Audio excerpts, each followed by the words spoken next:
As the new leader of the Decepticons, I command you to subscribe to Spurs in Focus.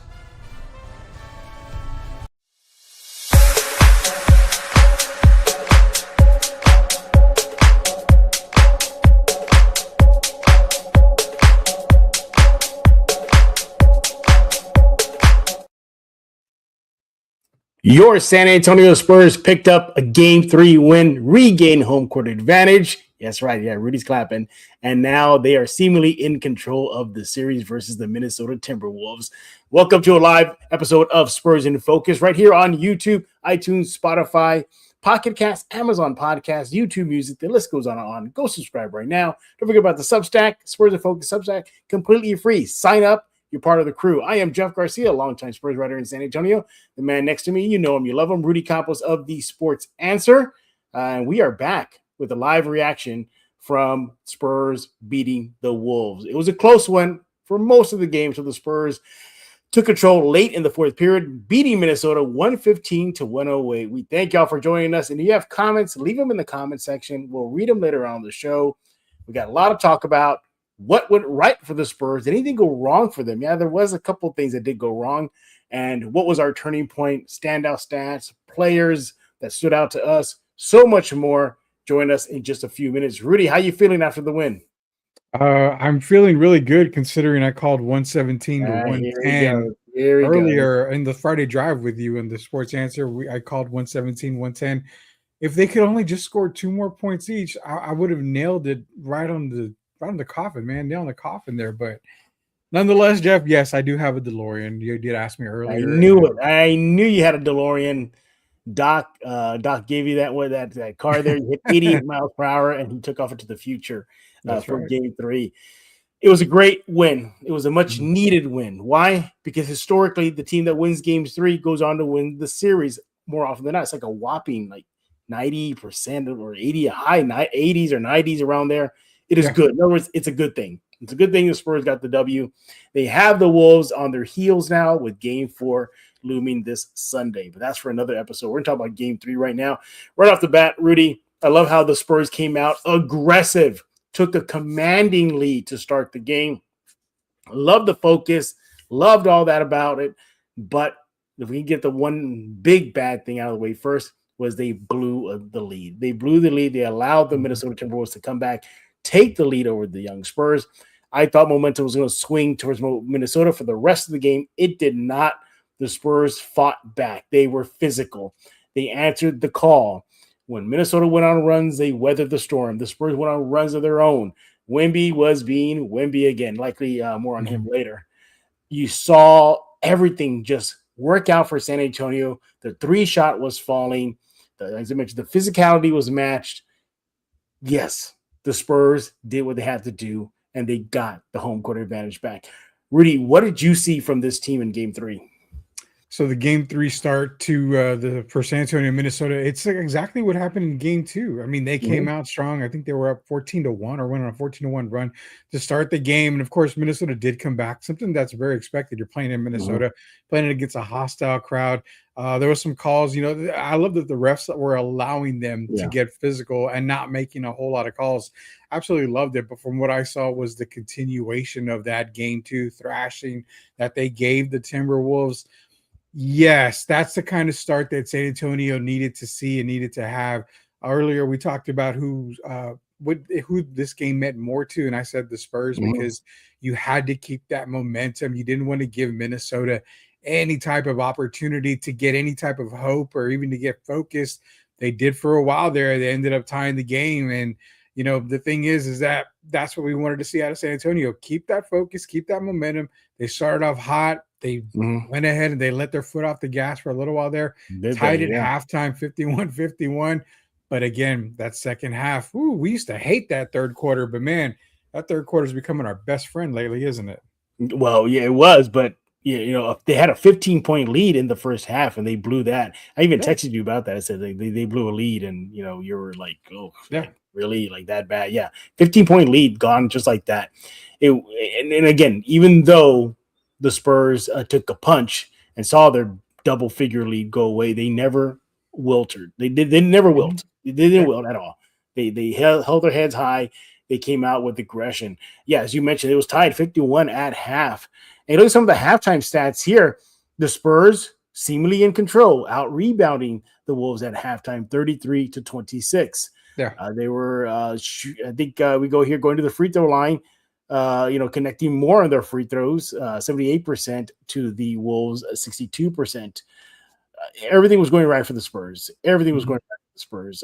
Less fouls than Minnesota at half. Second chance points well in favor of the Spurs. But again, you saw a lot of mental mistakes, some turnovers. More on that later. The Spurs had 8 turnovers at half, and that got corrected pretty fast in the second half, and especially in the fourth period. But you go to the second half where the Spurs took over the game late in the fourth period. 64-57. The Spurs with the advantage in the second half. Out rebounded the Wolves 22-21. All in all, it was just a great effort. And what I liked about it too was that your star took over. You had Wembanyama be the franchise player, from 3-pointers to the defense, being aggressive in the lane, scoring at the basket, taking the physicality. Mitch Johnson said that he felt that Wemby did a great job handling Minnesota's physicality because they were being physical with him. Even during the game, the commentators said, if you look at Wemby's arms, they're banged up, bruised, and scratched. Minnesota was doing everything they can to try to slow him down, but he fought through that. Second half, in my opinion, was just all Wemby. Wemby really took control and put the team on his shoulders. In the second half alone, 23 points, 6 rebounds, 1 assist. He did that all in 20 minutes. That is amazing. What are your general thoughts so far about Game 3? So the biggest thing for me was what you mentioned about Victor Wembanyama. You saw him emerge again as, this is my franchise now. I'm the reason why we're going to get to a potential title. He is the franchise guy, as we mentioned. But one thing you got to look and kind of circle, Jeff, and I hope a lot of fans realize it, is that he's gone from, a young rookie to trying to develop into one of the best players in the league to now becoming a mature player. Why? Because he had 5 fouls for the longest time. He was able to stay out of foul trouble, kept himself in the game, made a difference towards the end of the game, knocked down a couple of 3-pointers to kind of put Minnesota away. And that shows maturity there, because an aggressive player like Victor Wembanyama, always going for the block, you would have thought, man, maybe they're going to call a foul to give him his 6th foul on one of these block attempts. He showed a lot of maturity there. And also props to Stephon Castle. I mean, he only had 3 fouls tonight. We've been giving him crap the entire series. But again, you saw the dog come out of Steph Castle when he had that little run-in with McDaniels. And again, I love the fact that the refs just said, you know what, double technical. And let me just say that the playoffs have shown us one thing, that the physicality is coming back. I would almost like the refs to swallow the whistles if players are just pushing each other. No double technicals, just separate them, go to your benches. Let's just keep on playing. But again, what I really liked was Victor Wembanyama's maturity tonight, having 5 fouls and proving that he can stay in the game even through foul trouble. Shout out to the guy that I called at the beginning of this series, Keldon Johnson. Jeff, you were giving him crap against Portland, and I said, it's a matchup thing. It's a matchup thing. He's being back to being old Keldon Johnson off the bench. Great team effort tonight for the San Antonio Spurs. Yeah, absolutely. From Keldon Johnson, the guy you see on the screen there, to Steph Castle, obviously Wemby, more on him in a bit. Devin Vassell, even Dylan Harper, he took one in the back of the head, took a knee. I thought he was going to be out for the game, but he fought through that hit, and as well as this guy too, De'Aaron Fox. Hitting key shots, was being aggressive. He had some silly turnovers, but nevertheless, I think he did well, all things considered. Now, with that out of the way, let me give you my 3 big takeaways from the Spurs Game 3 win out in Minnesota. And number 1, we hit it the nail. Wemby dominant. He was just dominant. I give you just his second half stats, but if you break it down for the game, he had 39 points, 15 rebounds, 1 assist. He did that all in 36 minutes, and he was a plus 16 on the night. Shot 72% from the field, 83% from the free throw line, and knocking down those 3-pointers. He made 3 of his 5 attempts. Just an all-around beast, obviously blocking shots. We know that. That's what he does. So, and you look at just what he did. throughout the game. 16 points of his 39 points came in the fourth period. He came up big for the Spurs when it mattered the most with the game on the line. Continuing there, we talk about turnovers. The Spurs had 0 turnovers in the fourth period, Rudy. They had none. That is huge. Playing smart, valuing the ball, valuing possessions. You got to love that. That's the second biggest takeaway from me. And also, 30-second chance points for the game. They really took that big advantage that the Minnesota Timberwolves had been having, at least so far through the first 2 games, and they just owned it. You're looking at, just second chance points here, as I mentioned, 30-12 in the Spurs' favor. Actually, excuse me, let me redo that again. The Spurs had 12 second chance points, excuse me. But nevertheless, I like that they were able to not get blown out in that department. They were able to hold their own. Rudy, I look at this team here and what the Spurs did. It feels like the Spurs took the Wolves' best punch in the series so far, and they're still standing. Your thoughts? Yeah, absolutely. They're looking at a Spurs team that should be 3-0 right now against Minnesota, if not, for that first game debacle where just saw a couple of stars struggling. But yeah, seems like Minnesota threw everything they had at them in this game. And we kind of figured that. We kind of figured after that embarrassing loss in San Antonio that the Timberwolves were going to come out. We said Chris Finch was going to make adjustments. As mentioned on this Friday drive with you, Jeff, earlier, I said, look for De'Aaron Fox to struggle at the beginning of the game because they were going to make some adjustments. He had 6 points at halftime, but then we did say he was going to bounce back in the second half, and he ended up the game with 17 points. So again, 11 points in that second half. That's what we expected from Minnesota. We expected them to come out to fight, to make it a tough game because they did not want to lose home court. They did just that, but you know what? San Antonio at the end shows why they are the second best team in the league, probably the best team in the league now that we're thinking about it. They're getting battle tested left and right. Minnesota, just like Portland, is playing physical. It's getting San Antonio ready for the rest of the playoffs. Minnesota came out. They came out swinging. They got a knockout punch when they tied it at 51-51. They did. Spurs got back up before the 10 count. And guess what? They came out the victory 115-108. Yeah. Minnesota, I think, is safe to say maybe they're kind of deflated now. They did look a little deflated. I mean, this was the best game that Edwards has had in the series. Exactly. And the Spurs were able to weather that storm. Rudy Gobert, for his standards, was playing pretty well and offensively too. I never thought I'd say that, but he was doing really well. He even blocked Wemby's shot once during the game. Yeah. So it felt like the Spurs took the Wolves' best punch so far in this series, and they're still standing. But I also want to highlight this. Let's get to the clutch moments. Again, this was a back and forth game. This was a punch for punch slugfest, at least for a good chunk of the game until the late fourth period where the Spurs kind of took control of the game. Yeah. But in the clutch moment, late in the fourth period, Rudy, they outscored the Wolves 10-0 in the clutch time situation. Yeah. They out-rebounded the Wolves in clutch time 2-0. Yeah. They had 2 assists in clutch time. The Wolves had none. And they made all their shots in the clutch time, 3 of 3 from the field, while the Wolves went 0 of 2. They took control of the game when it mattered the most. I agree with Mitch Johnson, what he said after the game. This team continues to show growth, and to me, what they did in the clutch time is a big leap in growing and developing in the right direction. Your thoughts?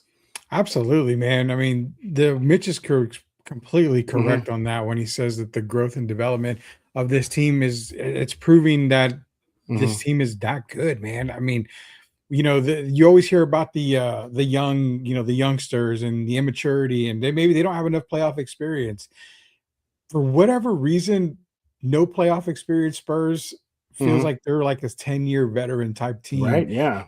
And let's circle the obvious, man, because as great as these players are playing, there's one big reason why, and I'm going to bring it up again to you and see if you agree with it.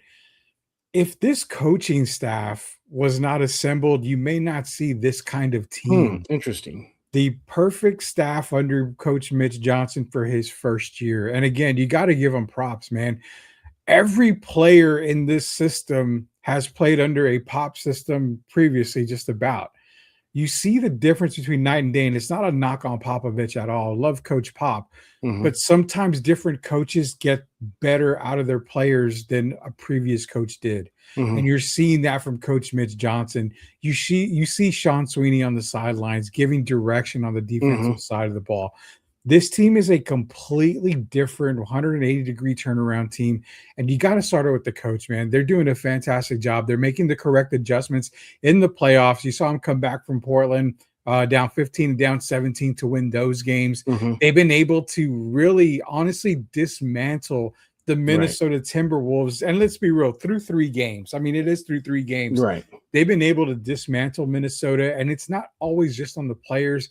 It's because this staff is doing a fantastic job of scouting, making the right adjustments, making the right calls. But I will say, the growth of this team, the maturity of this team, I will be one to say I did not expect it this season. I expected a playoff run this season.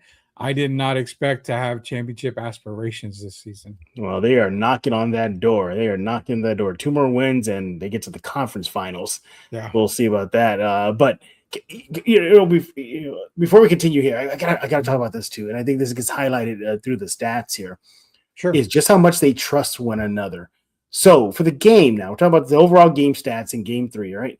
The Spurs recorded more assists than the Wolves, 26-22. Okay, fine. You're thinking right now, Jeff, okay, Big Wolf, 4 more assists. But check this out, though. The Spurs, they had a 67% assist percentage. And guess what? Points made off assists, so when they're passing the ball around, finding the guy, they scored 64 points off assisted points. That's huge. That tells me, yes, Wemby dominated, but he can pass out. He can trust his teammates to make the shot. We saw Champagnie hit some key threes late in the game. Same thing with De'Aaron Fox. Same thing with Dylan Harper. I love that stat. That just tells me that this team trusts one another. Your thoughts? Do you remember the so-called beautiful game that the Spurs used to play?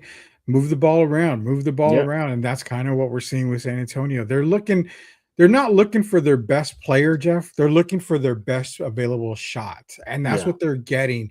You see a lot of open threes. Champagnie was open on the corner a few times from 3. Man, was he? You've seen Castle, De'Aaron Fox gets to the lane, makes a dump off pass to Victor. I mean, this team is sharing the ball, and it's something that shows because, again, when you move the ball around, and Coach Pop would say, and a lot of coaches that do coach that way, when you move the ball around, you have a defender's head on a swivel. They end up losing the ball side of the ball, and you get a whole new world of offense there. So I agree. I mean, they've got to continue to share the ball. And the turnovers aren't even that bad. I'm looking at it right now. Yeah. And you would think for as much as they move the ball, they only had 10 turnovers total tonight. Like you mentioned, no turnovers in the fourth quarter. When a team moves the ball a lot like that, they tend to make a few mistakes. So far, the Spurs really haven't had it, man. So continue to move that ball around. Continue to look for the best shot, not always a wide open person, but the best available shot. Continue to do a good job for San Antonio. Now we're getting closer to 19 minutes into this live episode, and Rudy Campos has not mentioned Luke Cornett at all. Interesting. Mitch Johnson gave him a shout out. He said what Luke Cornett did in Game 3, he said, may not show in the stat sheet, but he appreciated Cornett's effort, his steadiness to allow a guy like Victor to take a breather during the game. You've been advocating for this. You've been saying, hey, Cornett, play him more, get some bigs out there. What do you think about Cornett? Yeah, I mean, he only played 11 minutes tonight, 2 points, had a rebound. But again, it's those 11 minutes that allows your star player, Victor, who was in foul trouble tonight, it allows him to get that rest, that extra breather. And you know what? You don't lose anything with Luke on the floor. Still got a 7-footer that can, attack Rudy Gobert, can make it tough for anyone that drives into the lane. So you don't lose anything. And this is the reason why he was one of the biggest, if not the biggest, free agent signing in the summer for San Antonio. It was for this reason here. You're able to give Victor a lot of rest. Remember, Victor only played 24 minutes last game. He ended up playing 37 tonight, which isn't too bad. I'm going to say it's not too bad. But again, Cornett, huge signing, man. He makes a huge difference.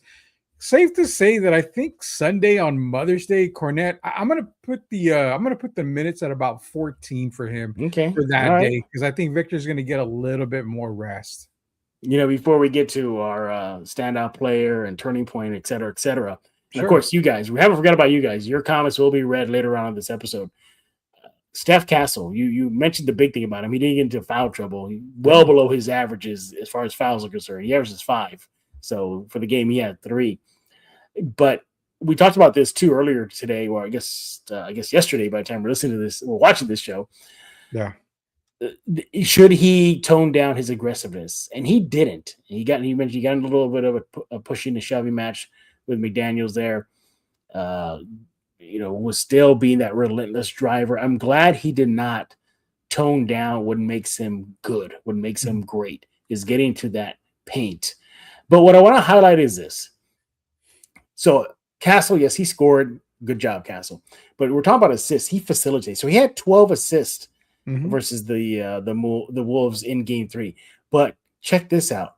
Of those 12 assists that he passed to, that generated 29 points for the Spurs. Rudy, your thoughts? Yeah, I mean, all season long, Stephon Castle's probably been one of the best assist guys on San Antonio, along with De'Aaron Fox. But it kind of shows the dynamic that Stephon brings to the game, because you look at him and you feel maybe he's Victor's second-hand man. He can get 20, 25 points a game if he really wanted to. But he's also a facilitator, which is so deadly, because now you've got a Fox Castle, a Harper Castle backcourt. All 3 guys can make that extra pass, can make the correct pass. Stephon's making it easier for his teammates like Devin Vassell and Julian Champagny.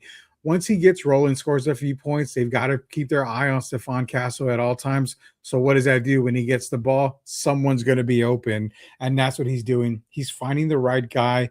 It's a bonus, it's a plus, it's a blessing to have 3 technically point guards on the roster that can play together. You don't normally see that. Right. But again, shout out to Stephon Castle doing good. And yeah, the fouls, man. I mean, I was shocked when I saw he only had 3 fouls. The guys were fouling. Don't lose the aggressiveness. I think don't lose it. No. I got mad because he fouls a lot, but I also came back and said, you don't want him to lose the aggressiveness. That's the reason why you don't get rid of a guy like a De'Aaron Fox, because you can continue to allow Stephon Castle to be aggressive. And he was effective. Steph Castle was effective. Now, he scored 13 points. Fine. We mentioned the assist and how it generated 20-plus points for the Spurs off those assists. He was still a plus 17 for the Spurs, despite the fact that he had an awful shooting night. He was 21% shooting from inside the 3 line, took 3 3-pointers, only made 1, 33%. And for the game, 27% shooting. But it's those little things that matter in the plus minus. It's the assist. It's the points generated off those assists. Turnovers, he kept it low, 4. The 4 turnovers didn't hurt us. 5 fast break points. You add all of that up, and he was a plus 17. He was a positive for the Spurs. And you look at Steph Castle, and I don't think he should stop being aggressive with Game 4 looming. So we'll see how that turns there. He is Mr. Rudy Campos with The Sports Answer. You want to follow him on X at The Sports Answer, and you want to follow me on X as well at Jeff G Spurs Zone. And by the way, thank you all to the 200 plus. Can we get it to 300, Rudy? Can we get 300? Sure. I'm pretty sure we're blowing everybody else locally out of the water. Let's get to 300 viewers, because that'd be awesome. And for those of y'all in the comment section, we haven't forgot about you. You guys will be coming up next. Yeah, we'll react to your statements. I forget it's not a school night, so y'all want to leave some extra comments? Feel free. School night or not, Jeff, we're both old men. We should be in bed by now. Back in my day, we didn't have live shows after games. We just had to wait till the little crawl at the bottom of ESPN will give you the score, and if you missed it, you may have to wait like 30 minutes before it goes out again. We used to have a Spurs. It was radio, wasn't it, with Jay Howard? And there was somebody else that did a oh yeah, that's right. I don't remember what it was. But you also, by the way, everybody, Rudy and I used to pay per view Spurs games. Oh, not Jesus Christ! Yes, you could do a pay-per-view per game if you wanted to back in the day. If you wanted to watch a home game, you had to do pay-per-view, and fun times. It sucked, man, because when the playoffs hit, they didn't have playoffs on TNT and ESPN at all. You had to do pay-per-view. I missed the entire Golden State with Chris Mullen Run TMC, Run man. TMC. I'm not gonna lie, that was the year that I really wanted to watch the playoffs. They were playing the Spurs in the first round. Paul Pressey was the point guard for San Antonio, and I was like, I want to see this. I want to see this pay-per-view. Nope, my parents weren't rich, so I couldn't watch pay-per-view at all. I forgot how much it cost for a game. Was it expensive? No, I don't remember. So I want to say, I don't know why it's either $14.95 or $24.95. I don't know if it's 14 or 24. I can still see those 90s graphics in my head, Oh yeah, pay-per-view look and everything. Look fuzzy. That's wasn't it Paragon Cable? Paragon, yes, it was. Yes, it was Paragon. Yeah, we're at 300, so there you go, Jeff. There we go. See, talking about old times gives you the viewers, Gerald. Thank y'all for the 300 plus now. They're tuning into this live episode of Spurs in Focus, reacting to the Spurs' big Game 3 win, 115-108 over the Minnesota Timberwolves. They now lead in the series 2-1, regain home court advantage. Game 4 is this Sunday, absolutely. Mother's Day. Hopefully they can give all Spurs fans that are moms a nice gift and have a stranglehold on the series. But let's not get too ahead of ourselves right now. So many things to take away from this Spurs win. And seriously, there really was a lot to take away from Wemby's dominance. More on him in a bit. Gee, I wonder who I'm going to pick for player of the night or standout player. But you just go down the list. Even like Carter Bryant, some timely threes when he was out there. He had 6 points, and let's see, I got it here. Yeah, he had 6 points. He went 2 for 2 from the field, and those 2 shots were from the 3 line, so it was perfect. And he was a +7 on the night for the team. We mentioned another guy that I think deserves to be mentioned is Devin Vassell. Devin Vassell had himself a solid night with 13 points, 6 rebounds, 3 assists in 36 minutes. He was a +10 on the night for San Antonio. And again, just doing the little things that matter. 3 assists here. We mentioned the 6 rebounds, 2 steals, minimal turnovers, just 1 turnover. Yeah. So everybody just did their part. You mentioned Keldon Johnson, 11 points off the bench, 2 rebounds, 1 assist in 18 minutes, 5 points in that second half when the Spurs took control of the game late in the fourth period. But Rudy, you called this game. You nearly called the final score. Why did you come into this game with that in mind? Like the Spurs would have a somewhat of a comfortable win. I had them scraping for a win. You had them kind of, right there with just having a good hold on the game. So the way I looked at it was after that blowout game, I knew for a fact Minnesota was going to come back and they were going to keep it really, really close. And where the Spurs came out, I didn't expect them to come out, on a 14-1 run. I didn't expect that. Yeah, that would have. You told me that happened, I would have not believed you at all. But what I ended up looking was that Minnesota was going to come in there. We're going to keep it super duper close, in which they did 51-51 at halftime. Spurs came out after halftime. They started to play Spurs basketball again, knocking down shot after shot. But even though the Spurs came out hot, Minnesota still was able to keep, pace with San Antonio. They closed it to within, I believe it was 1 point at one point opportunity there. So I relatively knew that the Spurs were going to come out on top towards the end of the game because of the way they've been playing every single playoff game. Even in those losses, they've been playing to the very end, to the very last buzzer. They're taking better shots. They're taking great shots. The opportunities for them are always there. They are playing smart basketball. And that's the reason why I said it was going to be somewhat of a comfortable win. When you saw Minnesota coming back, Jeff, I really wasn't too worried about it because you could see the body language. Minnesota, not necessarily panicking, but knowing they needed this game, taking a missing shot after shot, taking shots that were kind of like questionable. What does San Antonio do? They get the rebound. They come back down. They run their set play. They get set. They get ready to go, knocking down 3-pointers, getting to the basket, drawing fouls. The body language is what tells you about everything. Body language going into game 4. Like I said, seems like Minnesota may be a little bit deflated. So that's how I knew that it was going to be a comfortable win for the Spurs, just by the body language, man. I mean, after a blowout like that, they were going to come out huffing and puffing at halftime. I fully expected the Spurs to take over the second half, and that's what happened. What do you think about Harper being part of that closing lineup? He was a closer. He technically was a closer for this Spurs team. It wasn't Champagne. It was the rookie Harper. Well, I mean, when you can have 5 on the court, you obviously want to have one of your top 4 guys, which Harper definitely is one of their top 4 guys. I have no problem at all with Dylan Harper being there. Why? Because the coaching staff, his teammates, they trust him. And being there at the end shows that you've got a lot of trust and you've earned that trust. Even as a rookie, they're not looking at you as a rookie. They're looking at you as a veteran type player who in clutch moments and in key moments can make the right decision with the ball in your hand. Dylan Harper came into the NBA as probably the best and the top-rated draft prospect I know on my board. Reason being, man, he's a very smart basketball player, very high IQ, knows what to do with the basketball, is very careful. That's why he was out there in the fourth quarter. Yeah, exactly. And you look at the Spurs' best lineup as far as the plus-minus is concerned. In that final frame, it was Wembanyama, Vassell, Castle, and then there it is. There's Harper. He's there. That unit was a +5 when they were out there. But it's interesting. It's not Barnes.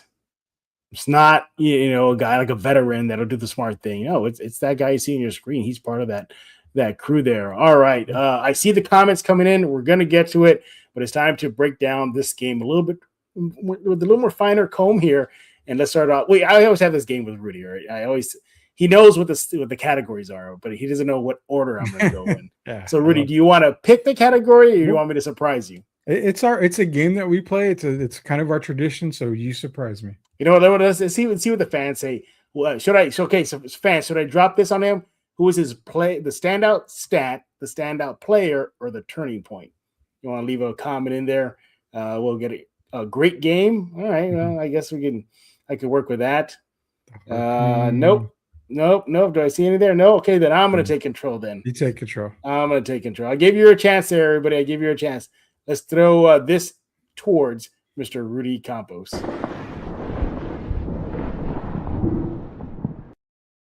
You had to add an S at the end of players, and I'm glad you did because I got a couple here. Number one, I got to give credit to my standout player. Is going to be Stephon Castle. Reason being, he had a double-double tonight, 13 points, 12 assists, added 4 rebounds. Did have 4 turnovers, but I'm going to forgive him, obviously, because he had only 3 fouls in the game. He continued to be aggressive. The refs allowed both teams tonight to play physical. Stephon Castle took it to his advantage. He played physical tonight, didn't get a lot of the fouls called on him, which is fantastic. He's one of my standout players. My other standout player, Jeff, is a guy that everybody wants to trade left and right, even though he was a -2 in the plus-minus tonight. If they hadn't have wanted, you guaranteed he would have been on the trading block by tomorrow morning. That is the Sandman himself, De'Aaron Fox. Why is he the Sandman? Because he comes in at the end of the games and he puts these teams to bed. That's exactly what he did against the Portland Trailblazers. He does that against Minnesota from time to time. De'Aaron Fox tonight, 17 points, 5 assists, 3 rebounds. He had a steal. Only 2 turnovers, again, short on the turnovers. I love it right there. He was a -2 of all things, but he stuffed this whole stat sheet. He did. But again, De'Aaron Fox is another standout player for me. The backcourt, Fox, Castle. I mean, you can't get any more better standout players than that. I know you got one, obviously. I gave you the easy one. You always give me the hard one. Well, it's not that it's easy. It's just this one's like so obvious. You can't help it. And I don't like obvious. I hate obvious. I mean, I know it, but you can't ignore what he did in Game 3. You can't ignore it. You can't. He took this team on his shoulders in the game. Yeah, my standout player, I'm gonna go singular for this one, is that guy seeing your screen there, Wembanyama. What he did in this game, I would call it a coming out party because I think he had several of those already. But 39 points, 15 rebounds, 1 assist, and what makes it just fascinating, and he did all that in 36 minutes. And he was a +16 for the Spurs, second highest plus minus behind Steph Castle. But it's just what just does it for me is the fourth period. He just took control of that game. 16 points, 6 rebounds, 1 assist, and he did that in 10 minutes, 10 freaking minutes. In the clutch time, he was clutch. He was a leading clutch scorer with 5 points. 1 rebound, 1 assist in 2 minutes, a +10 in the clutch time situation. They needed him because the game was still close. Minnesota was still within striking distance. and it wasn't for that guy you see on your screen, maybe we're looking at a different ending of game 3. He is my standout player, Mr. Victor Wembanyama. Look, I couldn't help it. You can't ignore what he did. You can't ignore it. You can't. That one. I think fans would bash us if we didn't say, "Whoa, why y'all ignore about Wemby? See what Wemby did." I think the fans respect the fact that we can pick other players outside of the obvious ones and make cases for them. And I think that it shows right here with the comment. Great Spurs content. Get those likes up. Appreciate Silverwolf Ventures, thank man. you, Silverwolf. Yeah. I mean, that's the thing is that Victor's going to Victor. And, we talked about it yesterday on the Friday drive when I said Victor's going to have a monster game. It's De'Aaron Fox is going to struggle at the beginning. Fair enough. Victor came out monster game. Do we see it on Mother's Day? There's no way to stop him. And that's the scary part is that Minnesota has a DPOY, a Defensive Player of the Year, in Rudy Gobert. And you saw the way he defended the best player. And as I'm saying it, the best player in the league in Nikola Jokic. He makes it so difficult. But now we're starting to see a new player emerge like Victor Wembanyama.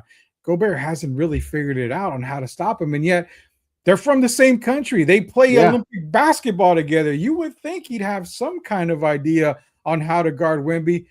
No, he's getting to the point, Jeff, and I know you always gave me crap about it when I said he's not generational. I've said, you know what? My entire head has been peeking out of the bushes. I was looking at it more. He's getting to be that generational talent very, very quickly. But the thing is that we've never seen a player like this ideally before. We've seen 7-footers knock down threes. We've seen Kevin Durant get hot. We've seen him go between the legs. But yet we've never seen a 7'4" guy do what he does, and it's on both sides of the court. That's it. That's the coup de grace right there. He does it on both sides of the court. Durant does it on one side. Will Chamberlain was dominant, but he didn't have a jump shot. So, I mean, you're getting every single dominant player you've seen in the past 100 years of basketball in just one player. Yeah, you are. You really are. There's a reason why that he's called the alien, and y'all saw it versus the Timberwolves in game 2. All right, the next category we got.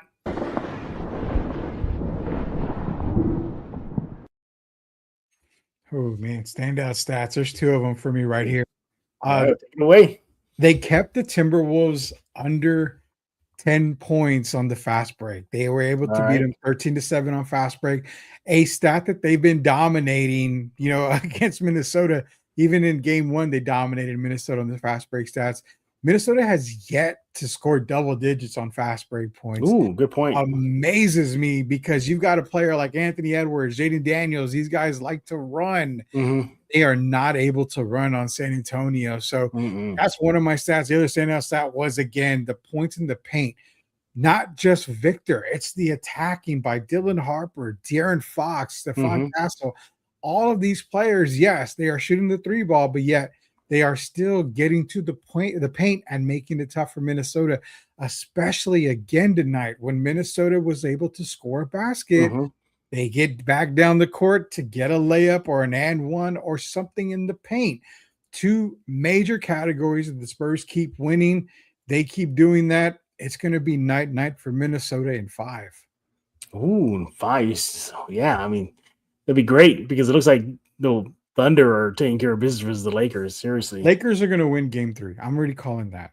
I can already Rudy, say that. man, you need a heat check with these predictions. That could be your heat check.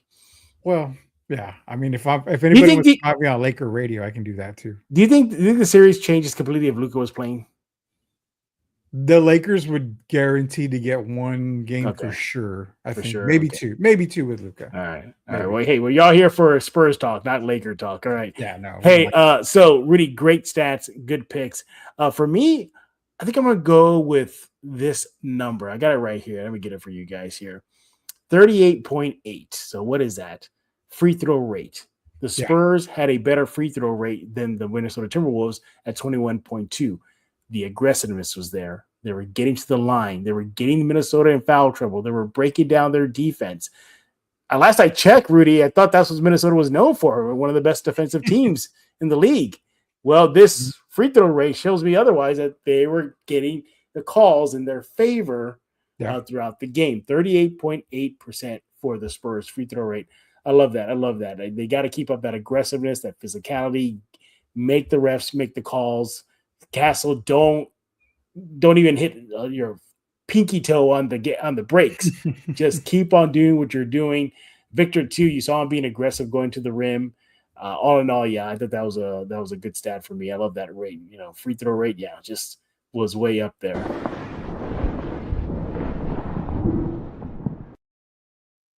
Well, turning point of the game, Jeff. I'm going to say that this is a question that you and I both answered. We're going to have the exact same answer. I don't think you're going to be able to come up with something else. Turning point was coming out of halftime, them knocking down those 3-pointers, coming out on fire.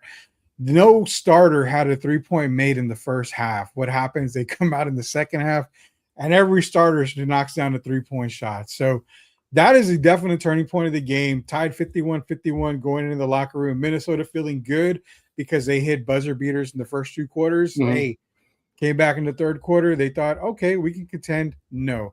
They ended up pretending and not contending when it came to the third quarter.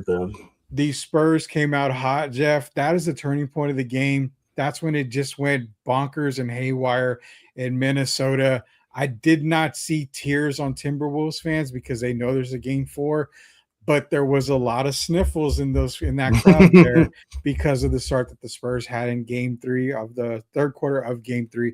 That's my turning point. Shocking, Rudy. I do have a different turning point than you do. No, that's a great one. That's a great one, though. That's a really, really good one. But I'm going to go late in the fourth period. Okay. With about 4 minutes and 23 seconds left. The score was 102-100 Spurs. All right. Okay. But from that moment on, the Spurs go on a +6 run, an 11-5 run from pretty much the 4:23 moment of the period, the final frame, to about 26 seconds left. The score then becomes 113-105. In that run, that's where the Spurs took control. Wemby, 7 points. The Wolves go 2 for 7 from the field and only go 1 for 5 from the 3-point line. To me, that was a turning point. You would look at around the 6-minute point of the fourth quarter. It was still close. It was 99-98.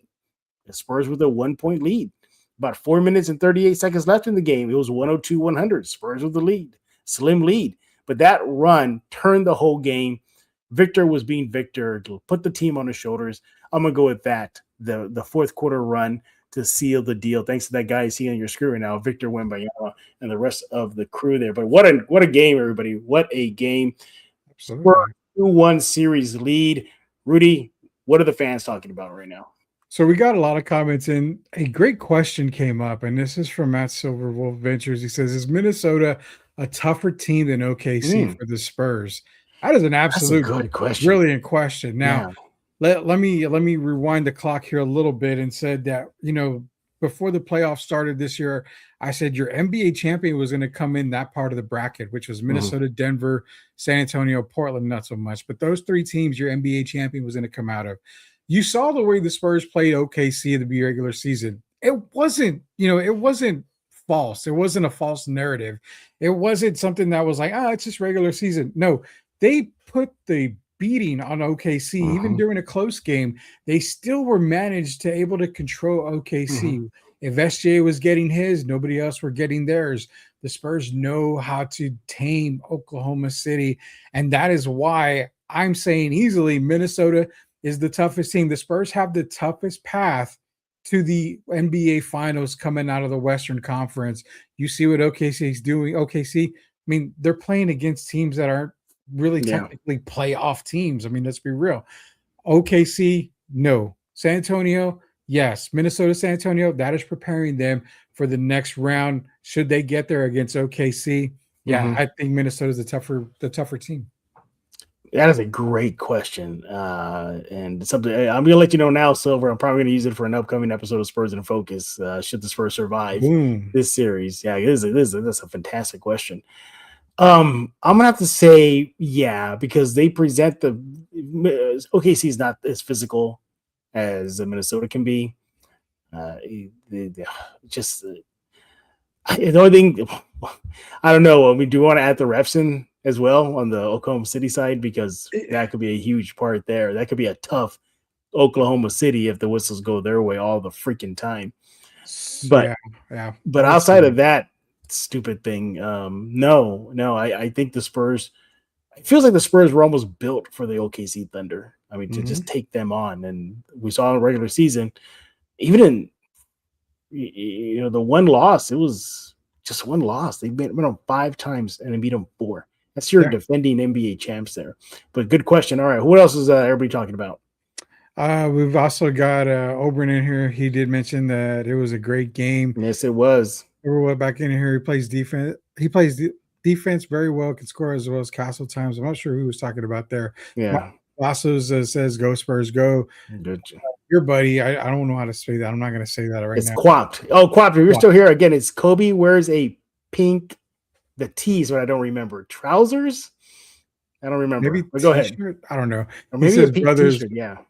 Tony Brothers, basically talking about Tony Brothers. He really did let them play tonight. He did. By the way, was Brothers and Finch going to throw? I was hoping so.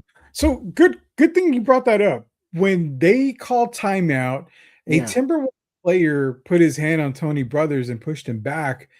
I thought that was attack. You're not supposed to. Should have, unless it was trying to calm him down. You know, it could have been. It could have been a calm down thing. I just kind of looked at it like I don't know how. Let's be man. Honestly, how did Chris Finch not get a technical there? I was saying the same thing. How did he not get thrown out? Well, thrown out, you don't throw him out, but how do you not get a tech there? I mean, brother, when you see Tony Brothers that pissed off, you're probably going to get a technical. And I don't know how he did it. Imagine what he must have told Brothers to get him that or fired up. I think what it was he was trying to call timeout. Tony didn't give him the timeout, so he had to run to half court, and that's when he started yelling at him. I tried to call effing timeout. You didn't give me the timeout, yada yada. So Tony Brothers is basically, I did not see you. I did not hear you. They were going back and forth. That's a whole probably Spurs in focus there. Mario's back in here. Yeah. The small ball philosophy might come back to bite them. Going with smaller, quicker players works if they all commit to it. Playing Cornette and Wemby will prevent the Wolves getting offensive boards. Now, that's a good question and a good point, because we talked about it in the last time we went live, where we did see a Cornette and Wemby trio, or a duo basically, for a little while there. My thing on this with Mario is, I'll say this and I'll let Jeff get to it, is the Spurs necessarily aren't getting beat on the boards. So I wouldn't worry too much about a Cornette Wemby unless they are getting out rebounded. I can see that. I see that lineup maybe for OKC when they have Hardenstein and Chaff in there. But against Minnesota, they're not necessarily losing on the board. So I don't know if I'd go with that lineup. But again, the smaller lineup, it's starting to work, especially with Carter Bryant healthy and back in. So, Jeff, what do you think on that comment there? Well, we saw it work. The small ball work in the Portland series. Remember, Splitter came out after a game, after their win, saying, well, yeah, they don't have Wemby, at least for that one game. We're just going to go big, and they go small. We can outscore them. He literally said that. And guess what? Small ball won out. So I think there's something there. The small ball is working right now. I don't playing Cornette and Wemby will prevent the Wolves getting an offensive boards. No, I don't think. I agree with you, Rudy. They haven't rebounding has not been an issue so far in this game. I think it's kind of even for the most part. But no. I think. Hey, don't fix what's not broken. If the small ball's working, then go for it. Yeah, I mean, in this game alone, they did get on the offensive rebounds. The Spurs had 8. Minnesota had 15. Not big enough of a difference, I think, to make that kind of change. When it comes to total rebounds, Spurs had 48, Minnesota had 54. Again, not too concerning. Champagny had 12 rebounds in the game. Yeah, I mean, you're getting rebounds from even your guards. So I like the idea. I think we may see it maybe pretty soon here, if not in this series, probably definitely in the OKC series. We may see that. Appreciate that comment, Mario. Silverwood says Spurs played ball in their second half. Ball they did, and he also said that Minnesota's defense is Minnesota's definitely feeling it after this one. They definitely are. Bunch more comments coming in, Jeff. Pete Aguilar says, "Go Spurs, go Jefe." All right, yes, go Spurs, go. Wemby is built for this. That he was. We got numbers showed it, Pete. Longtime fan of us here over at Sports Answer and Sweep the League back in the day. Darth Odium says Tony Brothers is not making a lot of calls tonight. They even called out the commentaries even got called out. And that's what we said. They were letting him play physical. Yeah, they really were. I loved it. I loved they were playing Mike Tirico and Reggie Miller on this call Sunday night on NBC. Thank you, Tim, for that. Castle doesn't get any calls. There was a moment, Jeff, in that fourth quarter. Anthony Edwards bodied Castle. Julius Randle bodied Castle on the exact same play. Did you get a little frustrated seeing that? I loved it. I love that physical style. Yeah, I liked it because Castle was giving it back to them. There was a point he got a call to foul for it, but remember when he was driving to the lane, he threw kind of a little elbow at somebody. He called for offensive foul, but he's giving it back right to them. He's not backing down. Yeah. I also think it works well for the competitive juices for Castle. It gets them fired up. And, it's like pretty much saying it's go time, and I think he lives for those moments. You saw him push McDaniel. McDaniel pushed back. They had to be separated. And what is it with Minnesota? He seems to get chippy versus Minnesota. Like you're noticing that he usually that's not his character throughout the regular season to get into scraps or confrontations. But so far through this Minnesota game, he's already gone back-to-back games with back-to-back confrontations. Maybe Timmy got in his ear and said, "I need you to pay back Minnesota from all those Garnett stinky breath moments when he was yelling in Tim's ear and all that stuff." So maybe it's payback for that. I have no idea. No, Garnett doesn't have stinky breath. I don't want to get called out on next for that. Yeah, don't do that. Those are all the comments we got, man, and appreciate it. We were almost at 400 total views, which right now we're so at close. We'll get it next time. Definitely will, but it's a late night, man. Everybody's honking right now. Everybody's honking. By the way, if you're out there right now, don't be a knucklehead. Yeah. Don't be a knucklehead. Just enjoy it. Have fun. Just don't do anything stupid out there. Yeah. Rudy might go streaking, everybody. No. He might go streaking down Commerce Street. God, no. I no. I don't have the body to go streaking, and I don't want to blind anybody, for seeing anything that they're not supposed to. Your streak moment is the reason why they shut it down completely. Yes. Not lighting streets on fire or flipping cars over. Rudy Campos decided to show everybody his birthday suit for a Spurs win. Last time I went streaking was when COVID was around and nobody was in the streets, so nobody could see me. So last time I was streaking was I came out of my mom's womb. That was about it. Hey, you want an update? You want an update? Yeah. Darth, they are shooting in my hood. Idiots. Are you being serious, Darth? Are you just saying that just like for reals? I mean, I've known Darth since high school, so I don't know. I might. Sure, it's not fireworks. You maybe just double check it's not fireworks. I think it's the South Side, Jeff. You know about the South Side more than anybody else. I do know about the South Side. I hope it's not the South Side. I really, really hope. Oh, we got a couple more comments. Another comment coming in. What does that say? And tell Adam Silver to put the games on NBC instead of Prime Video. I don't know. Yeah. I mean, by the way, good news about the next game. It's early. Everybody, it's 6:30.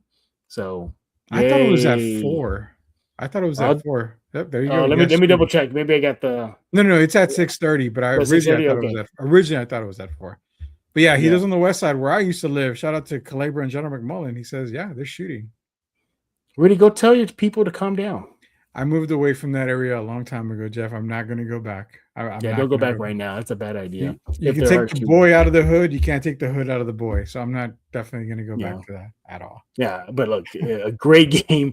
Great game 3 for your San Antonio Spurs. They get the W. That's what matters in the end. 115-108. Mm-hmm. Spurs lead the series 2-1.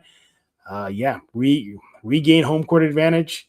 Now all the pressure's on Minnesota in game 4 on Mother's Day too. So go figure. By the way, if you're in San Antonio, the city of San Antonio is hosting its own watch party.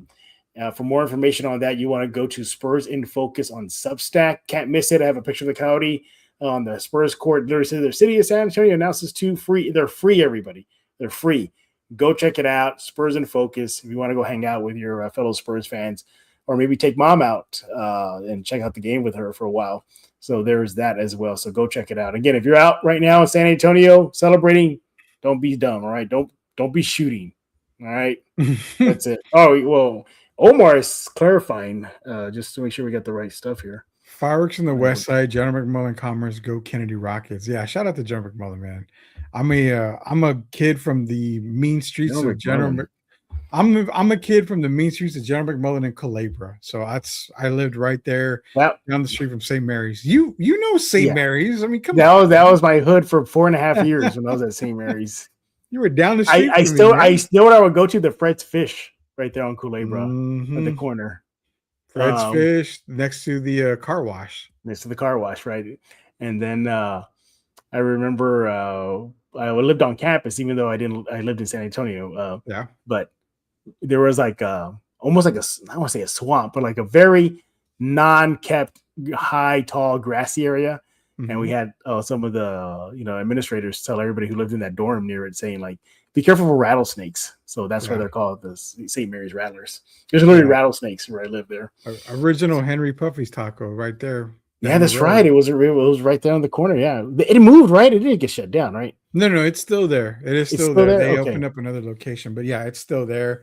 That was like the mecca of grocery stores, Jeff, because you had Handy Andy, you had an Albertsons, and you had a Kroger back in the day, all in that little area for Bandera and St. Cloud, I think is what it was. I used to walk to Woodlawn Lake because St. Mary's was just right down the street to Woodlawn Lake. Yeah, it wasn't too far. It wasn't too far. I would walk and just kind of chill out there and whatnot. We got a couple more comments. Okay, there we'll go. Okay.